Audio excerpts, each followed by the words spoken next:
Three major conflicts are tearing our world apart today. It's been 3 years since the Russia-Ukraine war and it's still ongoing. Gaza is in ruins whilst the world watches. And the Iran-Israel conflict is dragging the whole of West Asia into chaos. Through it all, the G7, a bloc of world's richest and most influential democracies, is doing exactly what? Well, they've issued statements, lots of them, imposed sanctions, mountains of them, held emergency meetings, dozens of them. But to what end?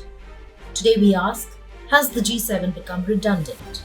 Hello and welcome. You're watching Statecraft with me, Geeta Mohan.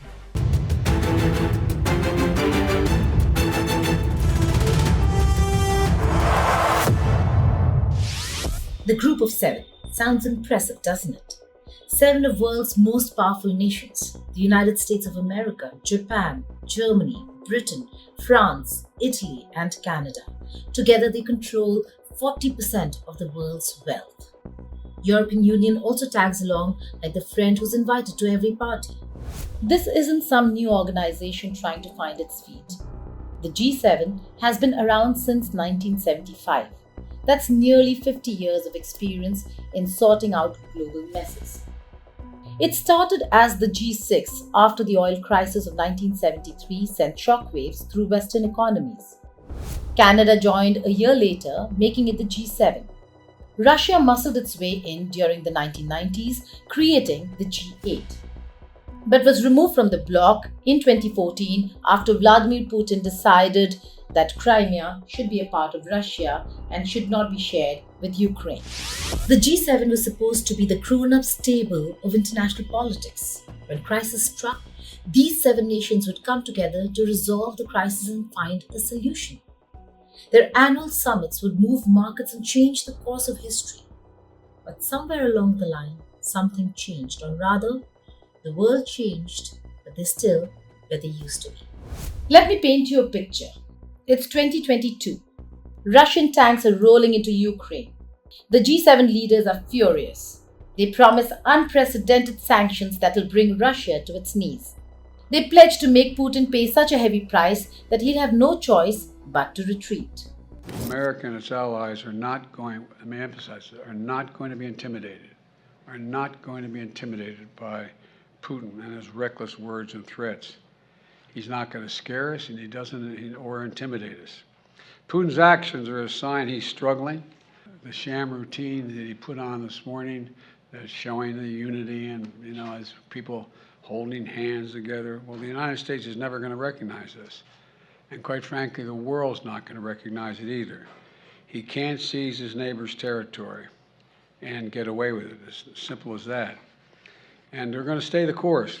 We're going to continue to provide military equipment so that Ukraine can defend itself and its territory and its freedom, including additional resources that the Congress is going to give me today of $13 billion more to help the Ukrainians defend themselves and fight back. And we're fully prepared to defend. I want to say this again. America is fully prepared with our NATO allies to defend every single inch of NATO territory.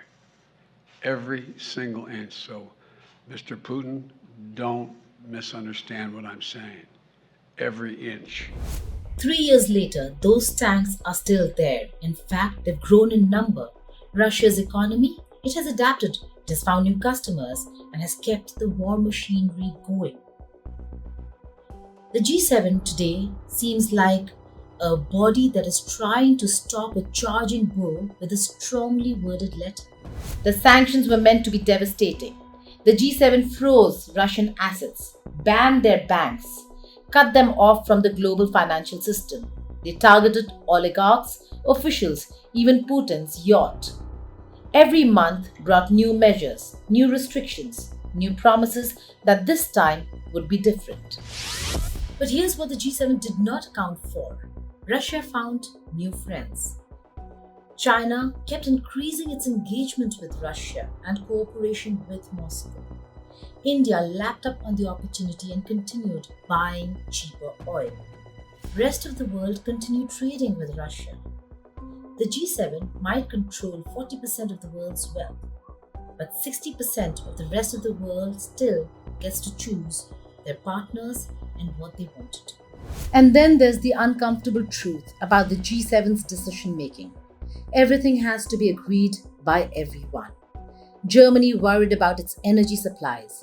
Italy fretted about its economy. Each country had its own red lines, its own concerns. What do you get when 7 different countries with different interests try to agree on everything? Compromise. And compromise in international politics, trying to crisis manage, means doing too little, too late. Ukraine is an example where the world, particularly the G7, imposed harshest, unprecedented sanctions against Russia, but Russia continued to thrive and is determined to stay the course, even if it has to pay a heavy price for it. But Ukraine isn't the only place where the G7 has failed spectacularly. Cast your eyes towards West Asia, where Gaza has become a byword for humanitarian catastrophe. The G7's approach towards Gaza is, well, let's just call it diplomatic. They want Israel to defend itself, but not too much. They want Hamas to stop firing rockets, but they've not been able to stop the Hamas. And they want civilians protected, but they've done precious little when it comes to the humanitarian crisis that's ongoing in Gaza. It's like trying to referee a boxing match while standing outside the ring with a megaphone. We, the leaders of the Group of 7, fully endorse and will stand behind the comprehensive deal outlined by President Biden that would lead to an immediate ceasefire in Gaza. That's a direct quote from a G7 statement last year. Sounds decisive, doesn't it? Except it wasn't. The fighting continued. Bombs kept dropping and the humanitarian crisis kept getting worse. What the G7 tried to do in Gaza was not just try to be diplomatic, but try to be fair to all the sides, and in the process became absolutely ineffective for any of the parties, particularly the ones who wanted their support the most, the civilians. British leaders call for restraint. German officials demand humanitarian access. American presidents propose ceasefire deals. French diplomats shuttle between capitals. Italian ministers express concern. Japanese officials urge dialogue. Canadian leaders call for calm. We urge the rapid implementation of Israel's humanitarian assistance commitments. More aid, more crossings, better deconfliction, better distribution of the assistance to all who need it. We have seen important steps over the last couple of weeks, with more crossings opening, more aid getting in, more aid getting around. But we need to see sustained results. And we need, in particular, to make sure that there is distribution throughout Gaza. We also focused on the imperative of getting to a ceasefire with the release of hostages. Such a ceasefire would facilitate the dramatic expansion of humanitarian assistance. It would also let Gazans return to the north, those who have been displaced from the north. The only thing standing between the Gazan people and a ceasefire is Hamas. It's rejected generous proposals from Israel. It seems more interested in a regional conflict than it is in a ceasefire that would immediately improve the lives of the Palestinian people. It continues to move the goalposts, and the world needs to know and needs to understand, again, that the only thing standing between a ceasefire and Gazan people is Hamas. And whilst they're talking, people are dying. The G7 has mastered the art of saying the right things but doing precious little. Meaningless statements, strong enough to sound important, but weak enough to offend no one. Then there's Iran. If you want to see the G7's limitations in full display, just watch how they've handled the Islamic Republic's march towards nuclear weapons and regional dominance. Iran's seriously destabilizing actions through the Middle East, through terrorist proxies and armed groups must stop. Another G7 statement, another demand that carries about as much weight as a feather in a hurricane. I spoke with Prime Minister Netanyahu today. I reiterated Europe's commitment to peace and stability in the Middle East. In this context, Israel has the right to defend itself. Iran is the principal source of regional instability, and we've always been very clear. Iran can never have a nuclear weapon. We have voiced our strong concerns over Iran's nuclear and ballistic missile program. A diplomatic solution remains the best way in the long run to address concerns about Iran's nuclear program. And Europe remains committed to finding a lasting solution through a negotiated deal. Here's the thing about threats. They only work if people believe you'll follow through. And Iran has worked out that the G7 is all bark and no bite. The Iranians have played this game perfectly. Every time the G7 threatens new sanctions, Iran escalates just enough to test their resolve, then sits back and watches as the West ties itself in knots trying to respond. The nuclear issue is perhaps the most glaring example of G7 failure. Despite years of negotiations, sanctions, and diplomatic pressure, Iran is now closer to building nuclear weapons than at any point in its history, according to IAEA. The G7 bet everything on the nuclear deal, the JCPOA. And when it did not work, there was no plan B, there were no alternatives, there was no military option. So Iran did what it had to do to secure its own interests, continued to enrich uranium. So Iran just carried on enriching uranium while the G7 issued more statements expressing deep concern. But why is the G7 failing so spectacularly? The answer lies in how the organization works, or rather, how it doesn't work. Picture this: 7 world leaders sitting around a table. Their own domestic pressures, their own voters to please, their own economies to protect, and they have to agree on everything for things to move forward. It is ideally a recipe for paralysis. By the time they've all agreed on something, the crisis has usually moved on. The moment for decisive action has passed, and that's assuming they can agree at all. Often, they just settle for the lowest common denominator. Policies weak enough that everyone can live with them, but too weak to actually work. Then there's the elephant in the room. The G7 represents the old world order. It's a club of mostly Western, mostly white, mostly rich countries trying to run a world that's increasingly non-Western, diverse, and multipolar. China, world's second largest economy, is not a part of the G7. Neither is India, which has the largest population, nor is Brazil, or for that matter most parts of Africa and Asia. Russia was shunted out. So when the G7 makes decisions, the world can look the other way. In fact, they've increasingly started doing that. So when the G7 makes decisions, the rest of the world can simply ignore them. And increasingly, that's exactly what's happening. Russia found new markets in Asia for its oil and gas. Iran built partnerships with China and North Korea. Hamas secured support from Iran that doesn't care what the G7 thinks. The G7's assumption that economic pressure would force compliance has been proven to be spectacularly wrong, especially when it comes to anti-West regimes that have often absorbed those economic pains if it means it will serve their political goals. And in a world where there are always alternative partners, alternative markets, alternative source of support, the G7's economic weapons have lost much of their punch. Perhaps most damaging of all, the G7 has no way to enforce its decisions. It can impose sanctions, but only if its members agree.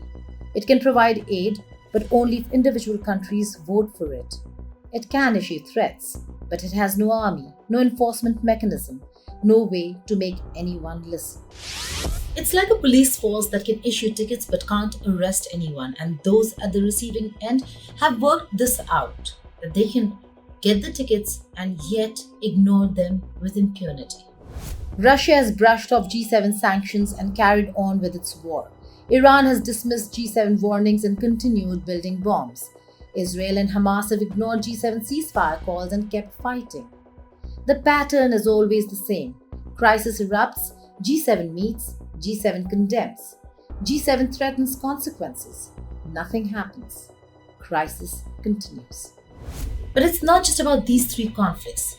G7's failures reflect something much bigger: decline of Western powers and the rise of a multipolar world. Today, there are alternative institutions challenging Western dominance. The Shanghai Cooperation Organization brings together Russia, China, India, Pakistan, and Central Asian states. BRICS includes major economies like Brazil, India, and South Africa. Regional powers are forming their own clubs, their own rules, their own ways of doing business. And they don't think much what the G7 thinks. This fragmentation of global power means when crisis hits, then instead of a unified international response, you see competing coalitions take different sides. In Ukraine, the G7 supports Kiev whilst Russia finds backing from China, Iran, and North Korea. In Gaza, Western nations call for restraint whilst regional powers take sides. With Iran, the G7 seeks containment whilst Tehran builds partnerships with Moscow and Beijing. The result? Conflicts drag on, become more complex and harder to resolve.